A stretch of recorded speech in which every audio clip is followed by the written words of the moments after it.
Bom dia, bom dia. Bom dia, Célia. Ô, Célia, não te dei os parabéns ontem. Feliz aniversário, viu? Das felicidades.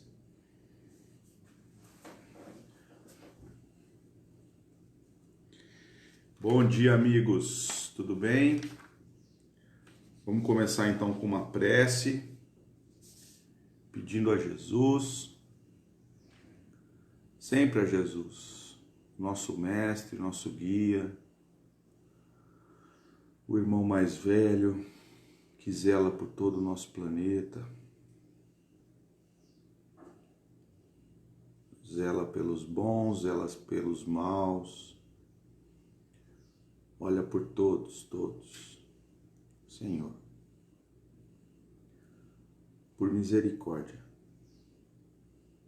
derrama sobre nós as tuas bênçãos de paz e harmonia,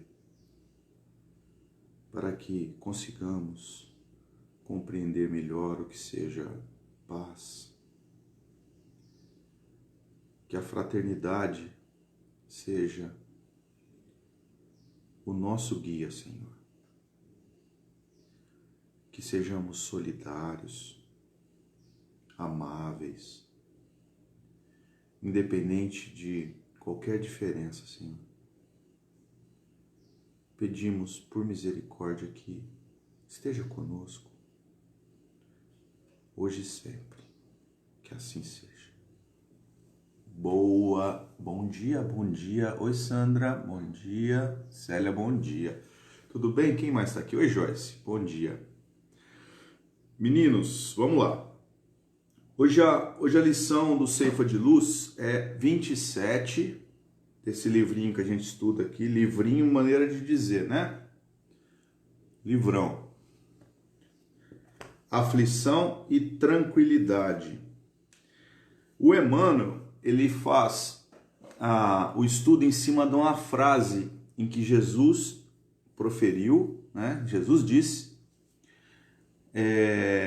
no Sermão da Montanha, conhecido Sermão da Montanha, que faz parte das bem-aventuranças.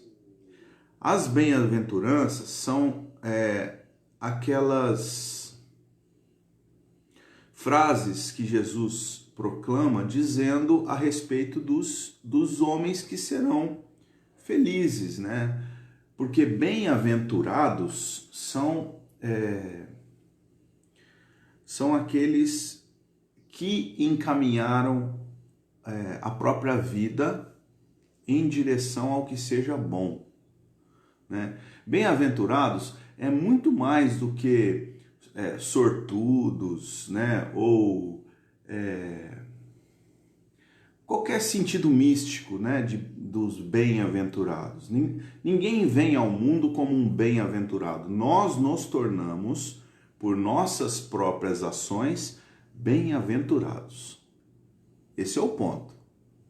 Então, Jesus diz que bem-aventurados, nessa frase que o Emmanuel estuda hoje, bem-aventurados os que choram. Meu Deus, então quer dizer que eu preciso chorar para ser um bem-aventurado?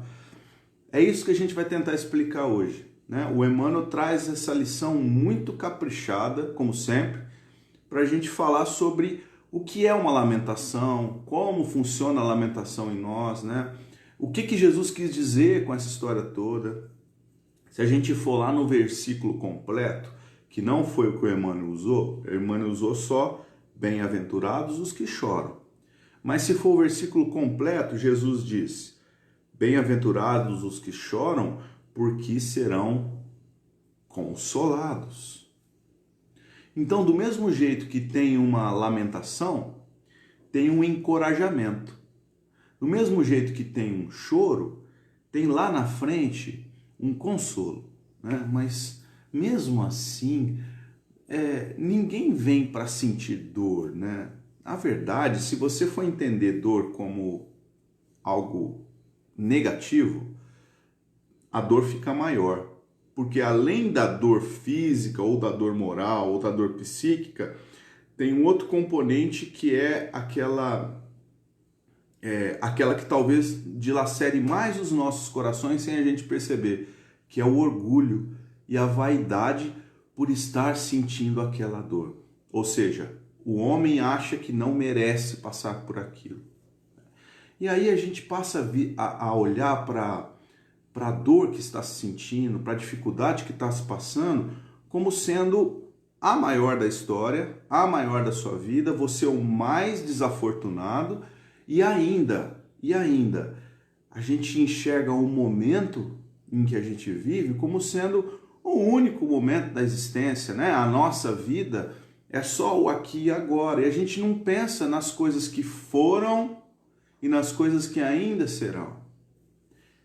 Essa é a visão alargada que o Espiritismo nos promete, nos mostra.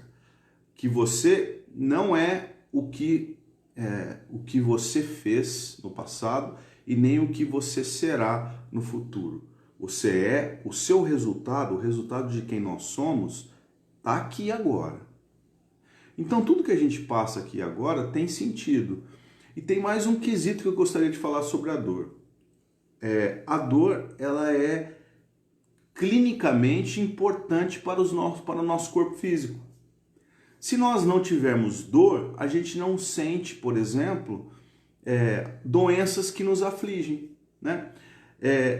Uma dor que eu conheço, eu não tive a dor, conheço assim, pessoas muito próximas de mim tiveram, que foi a apendicite. Não sei se algum dos amigos já teve apendicite ou alguém na família, mas a apendicite diz que dói demais, né? É uma dor assim insuportável, porque o apêndice, que é uma parte do intestino, né? Ele inflama, ninguém sabe o motivo de que isso acontece, e aí você tem que fazer uma operação mais ou menos às pressas, né? Tem que tirar esse apêndice fora, porque a palavra que eles usam é suporar, quer dizer, se ele extravasar aquela inflamação para o resto do corpo, pode ser fatal para o homem. Então, é uma dor enorme, né? Se você não tivesse essa dor, você ia morrer, falecer, né? O corpo ia morrer, você ia desencarnar sem saber do que. Praticamente isso. Iam ter que fazer os procedimentos cirúrgicos após, né? Que são o que se chama de autópsia, talvez, né? Para saber do que aquela pessoa, o indivíduo morreu, né? Então a dor, ela tem essa questão importante também para o nosso físico. Ela te avisa que alguma coisa não vai bem, tá bom? Então vamos lá. Bem-aventurados os que choram. Trazendo essa frase para o grego, né? Jesus não falou em grego, mas a gente acha que não falou em grego, porque ele falava aos apóstolos, né? Mas o grego foi a primeira vez que organizaram o texto. O texto do Novo Testamento foi em grego. Primeira vez que colocaram um livro em cima do outro, falaram, esse aqui é o Novo Testamento. Foi na linguagem grega. Olhando para o grego, tá lá, Macarios, Penteu, Roti, Autos, Paracleo. Isso quer dizer o quê? Felizes os que lamentam, porque serão encorajados. Acontece que tem uma palavrinha que está aqui nessa frase que chama bastante atenção, que é autos. Autos não tem ele não tem no grego, aqui nessa conotação, nessa frase, ele não tem uma tradução, assim como tem, por exemplo, Macarios. Macarios quer dizer felizes, né? Ou satisfeitos. Autos não tem assim, autos quer dizer tal. Autos, ele está colocado aqui muito mais como uma condicionante, né? Muito mais como um adjetivo que demonstra um caminho para a gente avaliar a frase do que, de fato, uma tradução literal. Veja o tanto que é difícil se fazer uma tradução de uma língua para outra, né? O autos não tem, ele não cabe aqui na frase. Mas a gente entende que o autos é o self, né? O self é você com você, né? A dor tem essa conotação, né? Eu até falei que eu conheço a dor do lado, né? Antigamente chamada, que é a dor da apendicite, só que eu não conheço. Eu ouvi falar, mas eu não senti essa dor. Então eu não posso dizer exatamente como é a dor. Olha, eu estou me corrigindo. Eu não posso. Só quem teve a dor, que passou por ela, que fez a operação, teve que tirar o apêndice e passou por toda aquela dificuldade, é que sabe o tanto que aquilo ali é penoso. Porém, o autos entra então nesse contexto, né? De nos mostrar que a dor ela é inerente a cada um de nós. Então, o que eu entendo por dor não é o mesmo que você entende por dor, que a Neuza entenda por dor, a Rose, todo mundo está aqui. Aliás, bom dia Rose, bom dia Neuza. Entendem? Cada um entende a dor à sua maneira. Claro, isso é muito óbvio de se dizer, mas a dor ela tem essa característica. Nós homens masculinos, né? No sentido masculino, somos extremamente, como é que eu vou dizer isso? Extremamente frágeis para a dor. As mulheres aguentam muito mais a dor que os homens. Eu estou falando alguma mentira? A gente é muito mais manhoso que as mulheres, né? Qualquer dorzinha acaba com a gente. A mulher, então, nesse sentido, está longe de ser o sexo frágil. O sexo frágil é o homem masculino, né? Então, a dor ela aparece de formas diferentes, né? Cada um sente de uma forma. Isso é importante a gente avaliar. Então, dentro do contexto da frase, é isso que a gente conseguiu trazer, tá? Porém, lembrando que o Jesus estava falando de um caminho a seguir, né? O Sermão da Montanha, ele é conhecido no mundo cristão como sendo uma bússola. Tanto é que 1800 anos depois dele proferido, Allan Kardec, sobre os próprios auspícios de Jesus, através do Espírito de Verdade, ele trouxe as bem-aventuranças de novo, de volta no Evangelho segundo o Espiritismo. Está lá. Se eu não me engano, são 6 capítulos em que ele proclama as bem-aventuranças e explica toda aquela situação. Então, as bem-aventuranças, o Sermão da Montanha, como diz Gandhi, que nem cristão era, ele diz que se perdesse todos os livros do mundo e só sobrasse o Sermão da Montanha, nada estaria perdido. Que não era um cristão, mas entendia que aquelas coisas que foram proferidas por Jesus era a bússola para a humanidade. Era a bússola para a humanidade. Nós podemos recomeçar as nossas vidas através das bem-aventuranças, compreendendo e estudando as bem-aventuranças. Nos atendo mais especificamente a essa que diz: bem-aventurados os que choram, porque serão consolados, diz-nos o professor Huberto Roden no livro Sermão da Montanha. Eu gosto muito de citar o Huberto Roden porque tem uma característica importante desse homem. Primeiro, ele analisa a questão profética, bíblica, né? A existência de Jesus, de uma maneira completamente separada da religião. Eu acho isso sensacional. Por quê? Porque se você analisar sempre Jesus sob a ótica daquilo que você professa, por exemplo, nós somos espíritas, né? Então, a visão que o espírita tem de Jesus Cristo é uma visão diferente do que os outros religiosos têm. E se a gente ficar sempre querendo impor a nossa posição referente a Jesus, nós entraremos fatalmente em desacordo com as pessoas. E isso é anticristão. Olha como é muito interessante esse ponto. Se eu defender a minha posição de como eu entendo Jesus para uma pessoa que não é cristão ou não é espírita, sendo que eu falo aqui é espíritas, acredito, eu vou estar sendo anticristão. Se eu for corrigir um católico que imagina que a figura de Jesus é a figura estendida do próprio Deus na Terra, encarnado, se eu for discutir com um católico esse assunto, fatalmente nós entraremos em contenda, em uma discussão, porque eles não aceitam isso, e isso é anticristão. Essa discussão é uma discussão improfícua. É como se eu quisesse doutrinar uma pessoa que não quer ser doutrinada. Então, assim, vai uma dica aqui, amigos. Eu já aprendi isso na dor, tá? Vou passar aqui para vocês.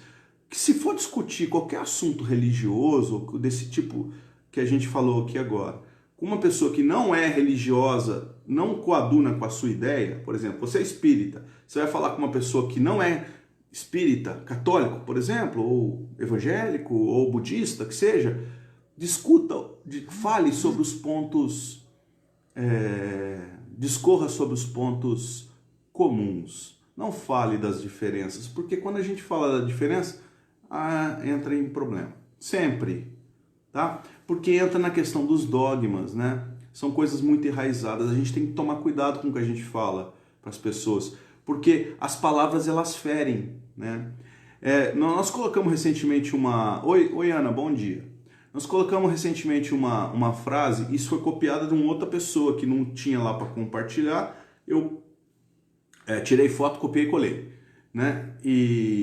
Mas depois eu fui buscar a fonte.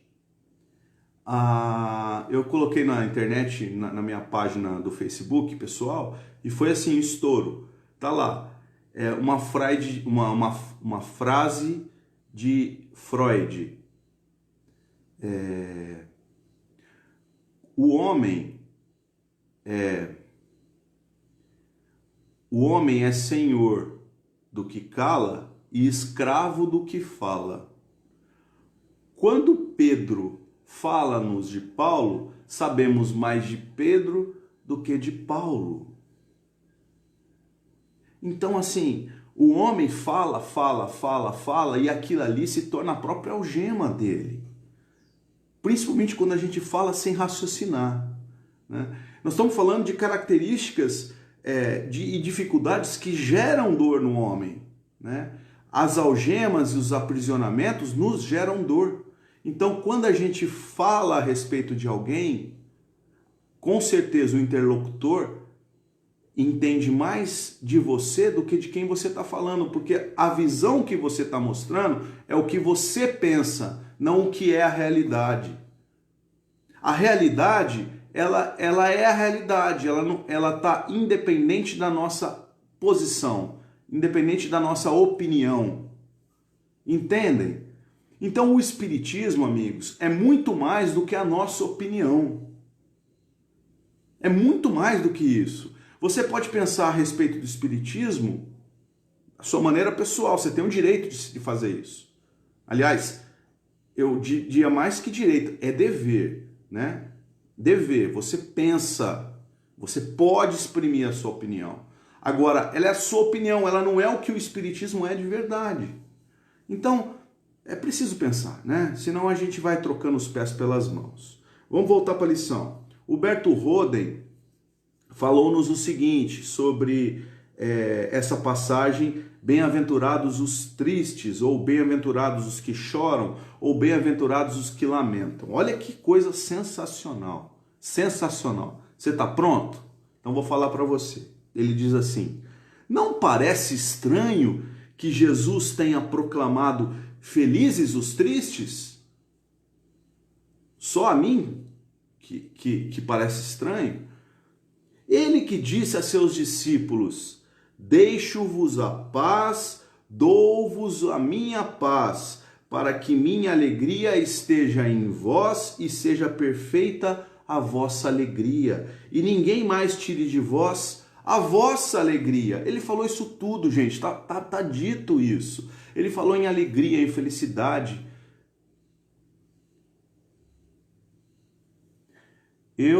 E a nossa interpretação baseada nos nossos conteúdos e não a realidade. Muito bem, Rose. É isso mesmo, a nossa interpretação. Isso aí. Não é a realidade.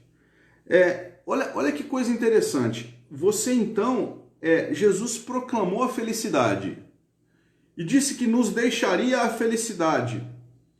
Mas no Sermão da Montanha ele disse que bem-aventurados são os tristes.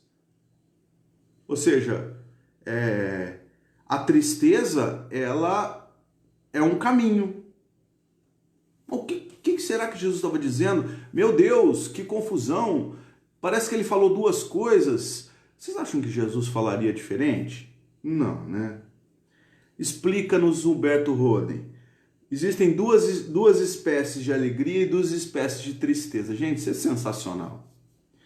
A tristeza atitude e a alegria atitude. A tristeza ato e a alegria ato.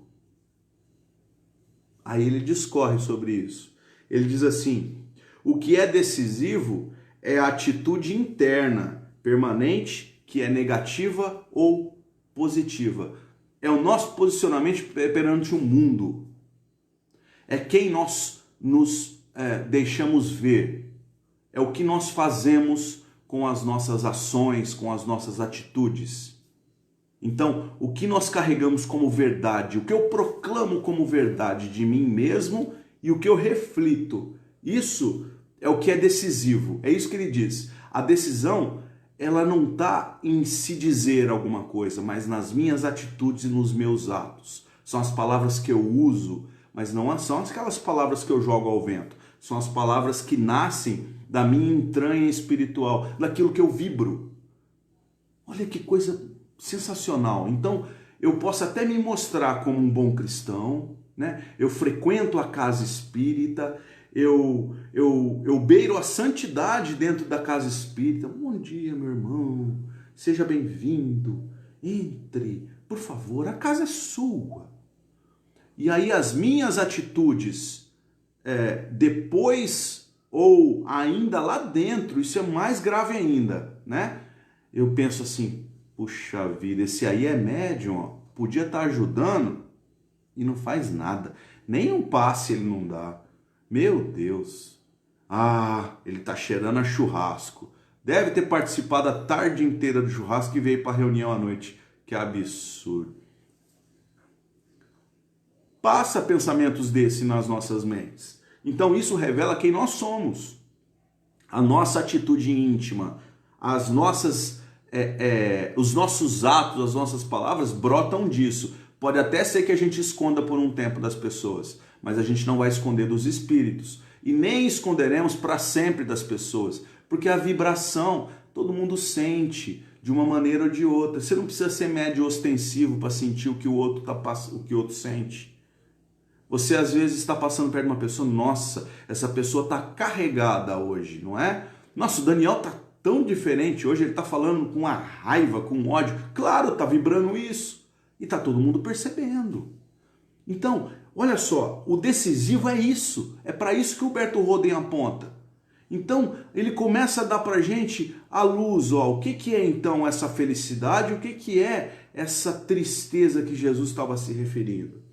Aí ele diz, quem tem a consciência reta e sincera de estar na verdade, então é uma consciência plena e individual, de estar na verdade, mas não é a sua verdade, é a verdade plena.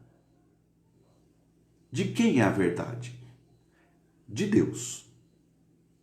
Nós não podemos nem dizer que seja de Jesus, porque ele mesmo diz, bom é meu Pai que estás nos céus. É a ele que nós devemos reverência. Então, a verdade está com Deus.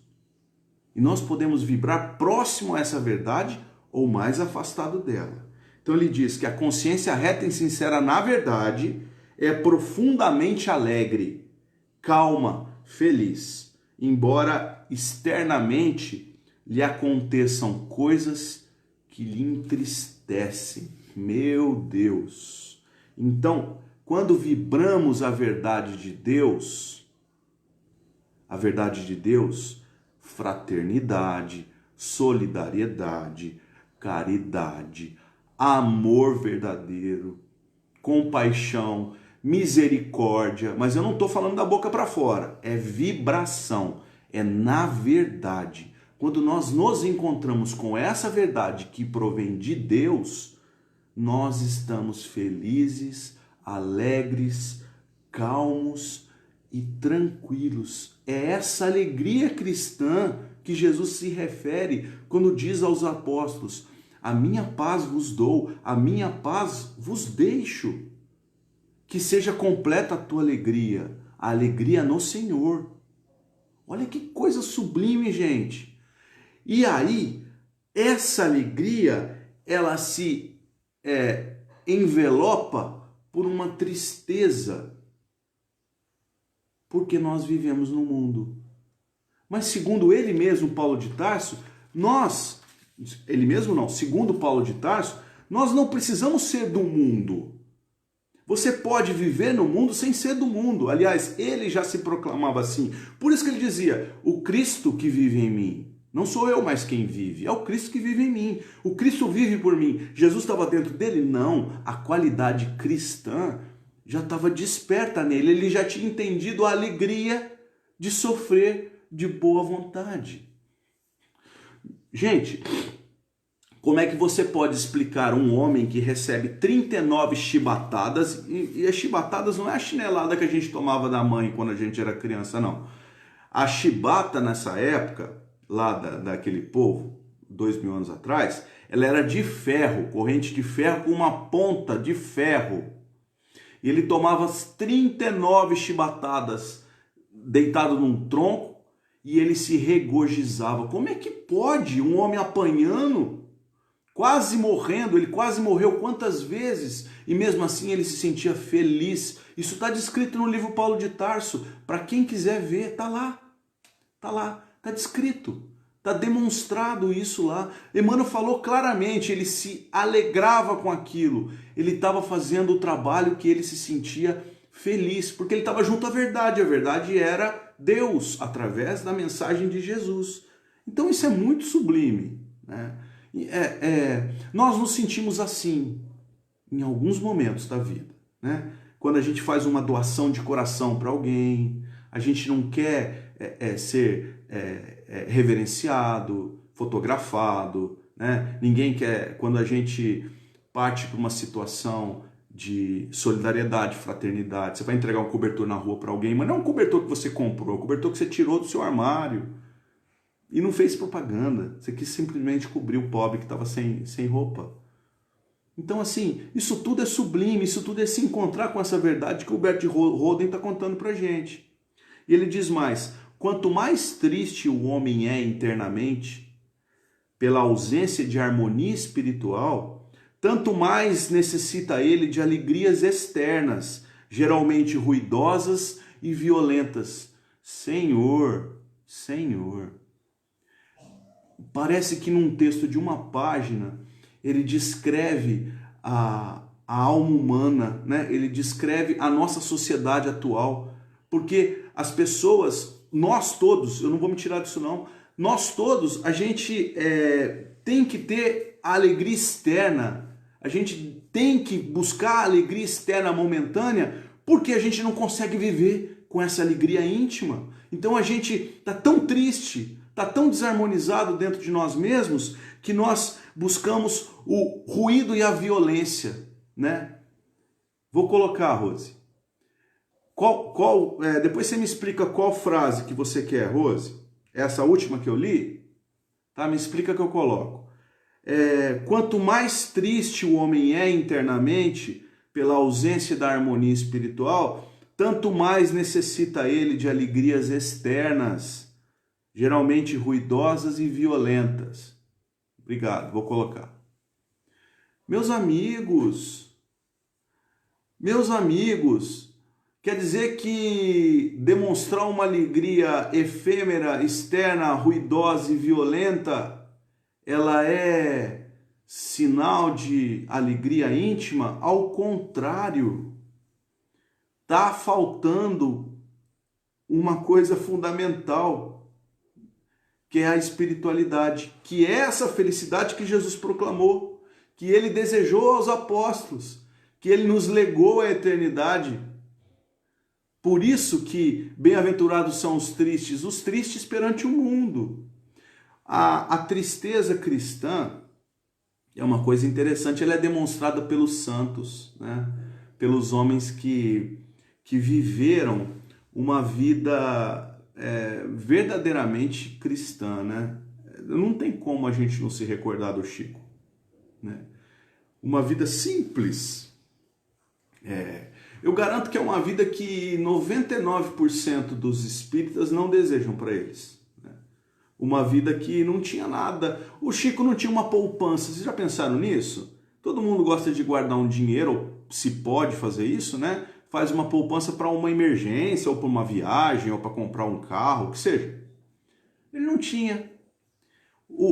Ele partiu do mundo sem um centavo no bolso. Meu Deus, que alegria é essa? Porque dinheiro traz felicidade. Desde quando? Quantas pessoas afortunadas na Terra a gente não vê que são completamente infelizes no casamento, na família, no trabalho, na realização pessoal. E as pessoas estão buscando algo e elas não sabem o que é. Está dentro delas, está vibrando dentro delas, é a centelha divina. É o amor e a luz que bate dentro do coração e elas não percebem isso. Um dia desses, uma amiga que eu conheci recentemente, eu chamo de amiga porque eu me senti muito próximo a ela, assim, né, na amizade. Ela eu sou professor, eu trabalho numa academia e ela é aluna lá de um outro colega.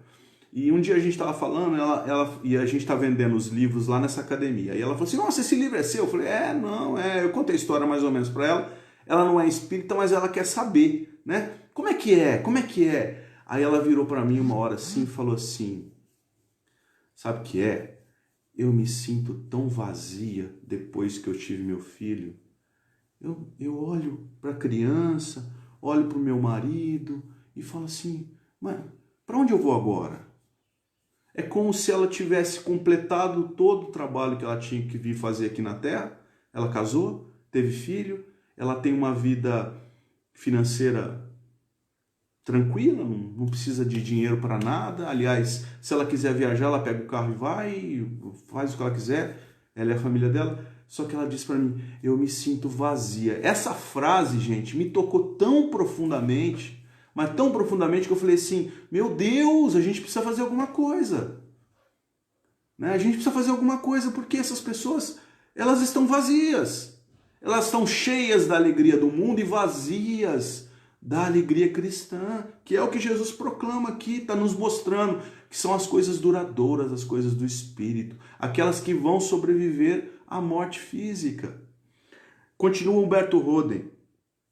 Esse homem, o homem que ele chama de profano, tá? Ele não é um diminutivo profano, não é um pejorativo profano. Ele chama homem místico, é aquele que entendeu a espiritualidade. Homem profano é aquele verdadeiramente mundano.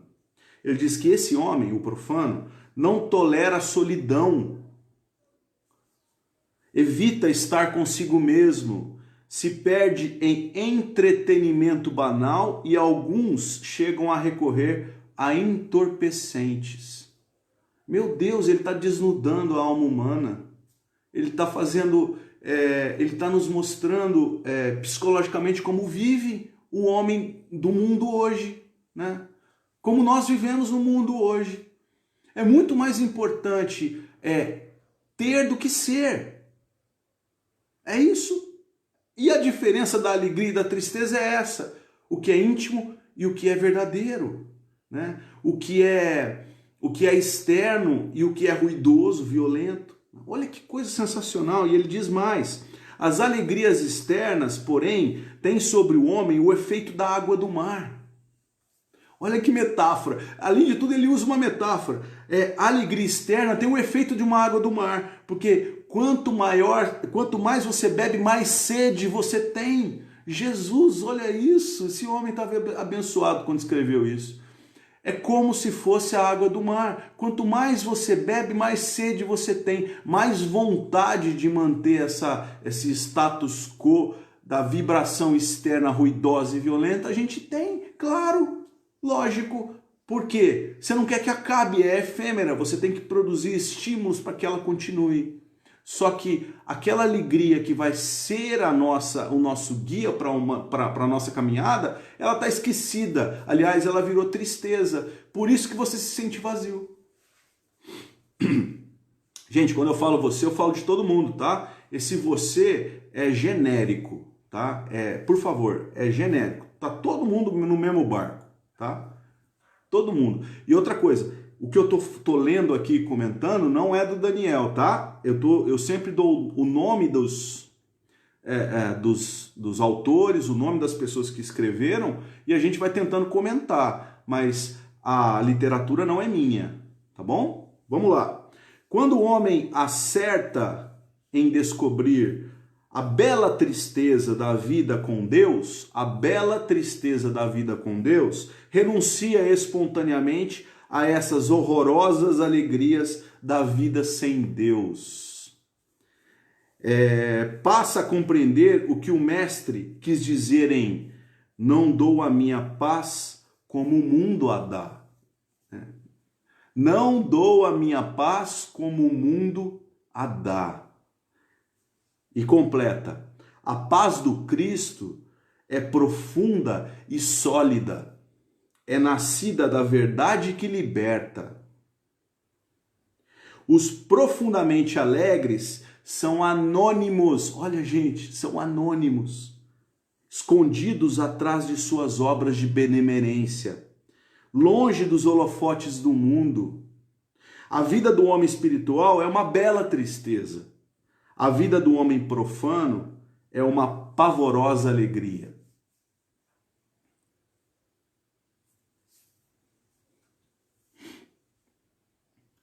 O Juarez Alves de Lima Júnior diz assim: em complemento, sugiro a leitura da obra Vidas Vazias, de autoria espiritual de Joana de Ângeles. Esplêndido ao tema estudado. Obrigado, Juarez. Os comentários eles ficam sempre na página, tá, meus amigos? Se vocês quiserem fazer estudos posteriores, estão todos aí. O Juarez nos presenteou aqui com uma sugestão. Muito obrigado, Juarez. Bom, tudo bem? Deu para entender de onde vem, então, o bem-aventurados os que choram, bem-aventurados os que lamentam, bem-aventurados os tristes? Por que Jesus disse isso? E por que Jesus falou a respeito das alegrias, da alegria que ele deixa, né? Da perfeita harmonia que ele deseja a todos nós, né? Porque Jesus falava, quando falou das bem-aventuranças, bem-aventurados os que choram, ele estava referindo-se chorar perante o mundo. Quando ele fala da paz que ele entrega, da alegria que ele deseja, ele está falando daquilo que é íntimo. Então ele está fazendo uma pesagem positiva do que é externo para o que é interno. E o mais importante, segundo o Berto Roden, é a verdade que nós carregamos no íntimo. É quem nós elegimos para o nosso Senhor. O Deus Mamon ou o Deus Deus? Né? Não dá para servir a dois senhores. Certo? Vamos ler então a lição do Emmanuel, só para a gente encerrar. Nossa, eu falei muito hoje, estou até rouco.